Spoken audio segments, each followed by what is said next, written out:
Hello, and welcome to the OSINT Search Party CTF Contestant training. Prior to watching this video, you should have completed the Introduction to TraceLabs training video, and this will have given you a background on what you need to proceed forward in this training series. Now, throughout this video, we will be covering how to get set up as a contestant in one of our CTFs, and how you can use our custom platform called OSINT Search Party. As a contestant, there are really only two ways you can gain access to our platform. The first is through our Eventbrite. If you see here on our website, we have a link for events. If you click on it, it will take you to our Eventbrite page. To go look at the most upcoming event we have here, we have our Global OSINT Search Party 5. By registering for this event here, you will be emailed an Eventbrite order number that you can then use as a registration code for our search party platform. That is your first way to get on our platform. The second way is if you're participating in a special TraceLabs event, and we do these events from time to time with organizations like SANS, the National Child Protection Task Force, conferences, and other organizations within intelligence space and law enforcement. If you're participating in one of these special events, typically the Eventbrite or the event organizer will have emailed you out a special registration code, or the TraceLabs staff will provide you that special registration code on the day of the event. Now, to proceed forward with the first option, to go into a little bit more detail about how this works, you'll see on our Eventbrite we have a few different ticket options here. We have two different types of general admission. The main difference is this first one, for the first 300 tickets we have available, will get you free OSINT Combine training. The next one will be after those 300 tickets are finished. Once you complete your order here, you'll be emailed your Eventbrite order number, and then if you scroll down to the bottom of this page here, you're going to see instructions on how to get on our search party platform. First, you're going to see this link here. If you go visit it, it's going to take you to a registration page. You'll have to enter your order number in there to get access to the platform and proceed forward. I have one set up here. I'll click confirm, and then you're brought to this area here where you can actually set up your email and username information. For this, I'm going to enter in my email address, and we do ask that you use a valid one, because if you are a winner of the event or you want to get a virtual badge, which we also offer, we will need a valid email address to contact. So I'm going to go and enter my email here, create my username, set a password, and then click confirm. That's going to finish that off for you. You can proceed to log in. That will redirect you to the login page for Search Party. And from here, I'll go and log in.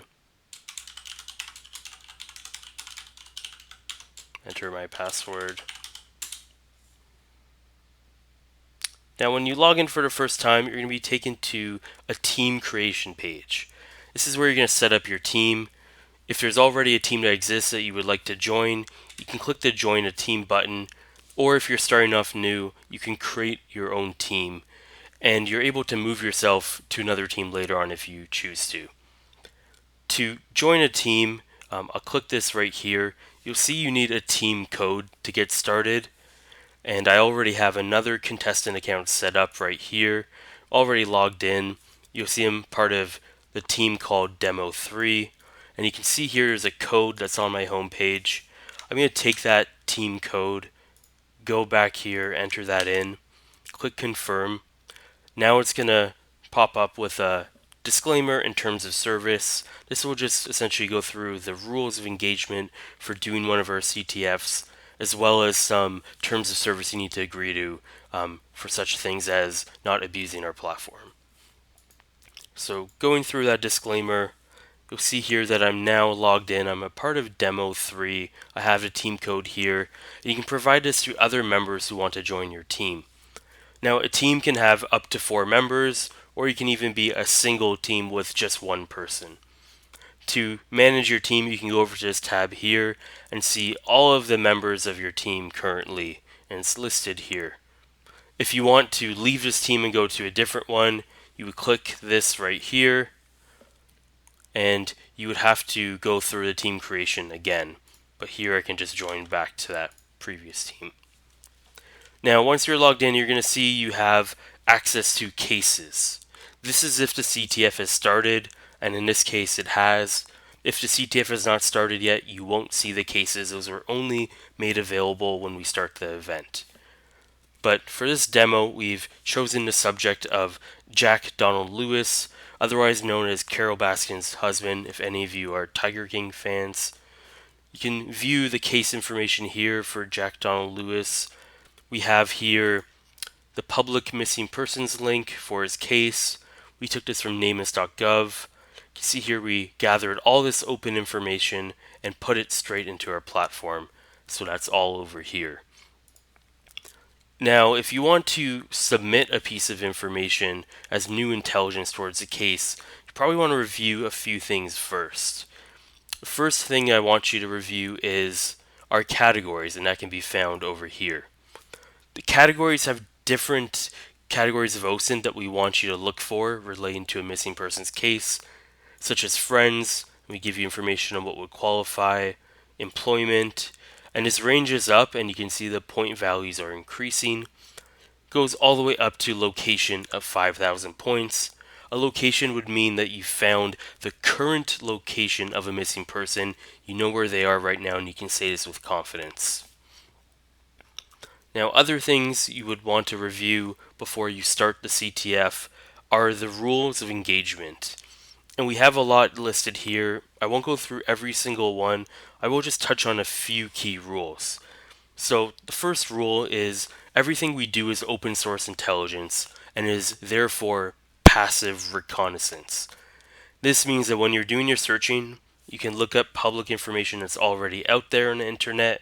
You can view it, but you can't actually interact with people through things like friending on social media, comments, email, login requests. We don't want you to initiate any action that's going to tip someone off that you're looking into them, because that can actually interfere in an active law enforcement investigation, or it can potentially stir up mixed emotions for the family members of a missing person if you're interacting with them. So that's the first rule, no interaction at all. The next key rule we have here is that you're not able to use any illegal hacking techniques. This would be things like launching exploits and scans and all that sort of activity. All those typical offensive techniques you'll see in an offensive security CTF, those don't apply to us here. So you don't need to launch any attacks. We definitely don't want you to launch any against our platform.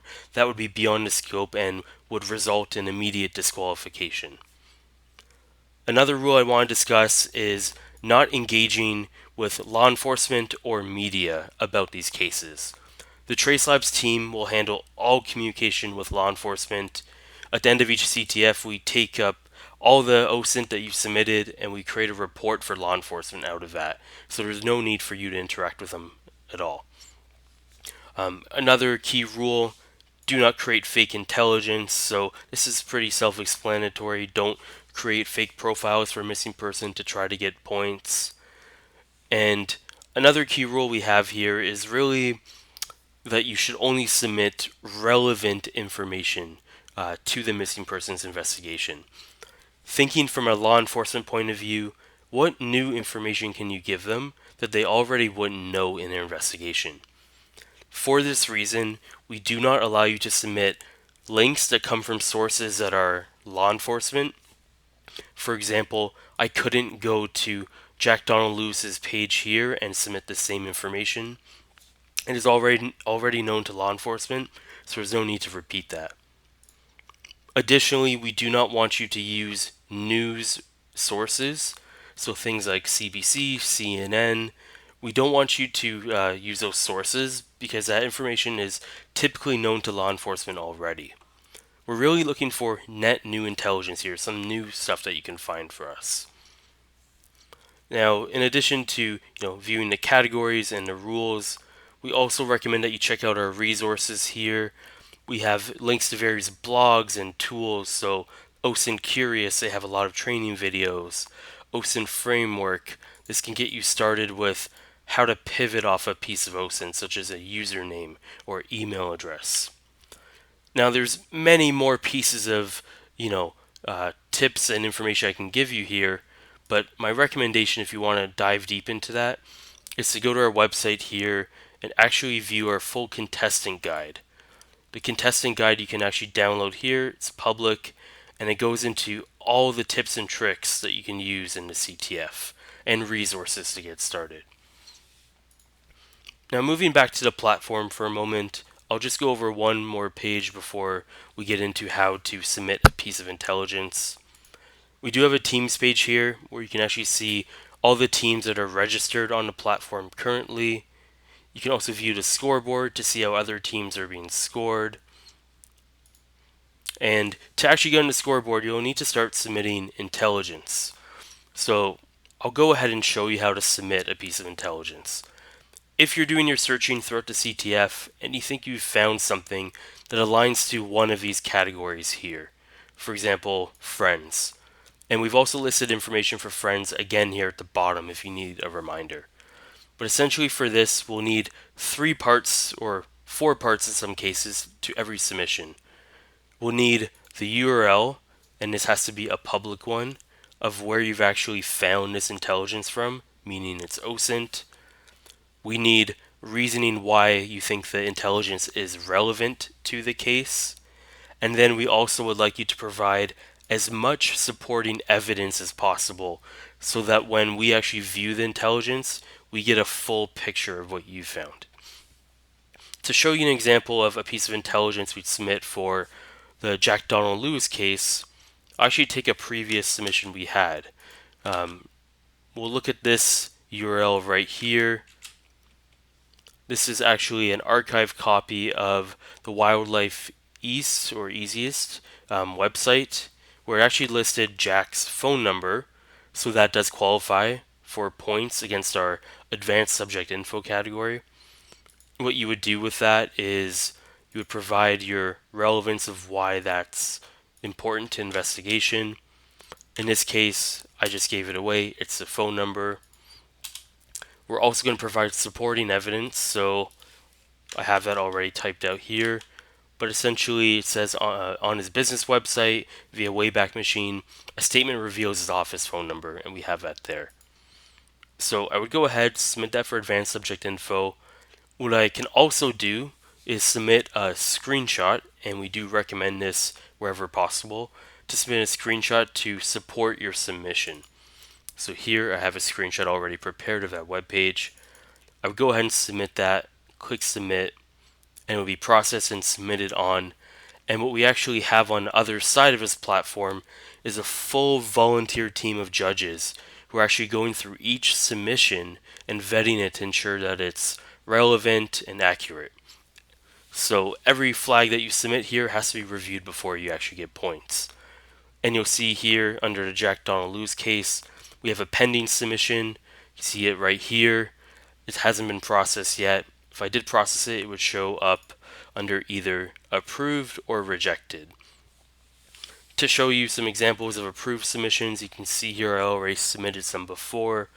So we had a family category where we had information about Carol Baskin, Jack Donald Lewis's ex-wife.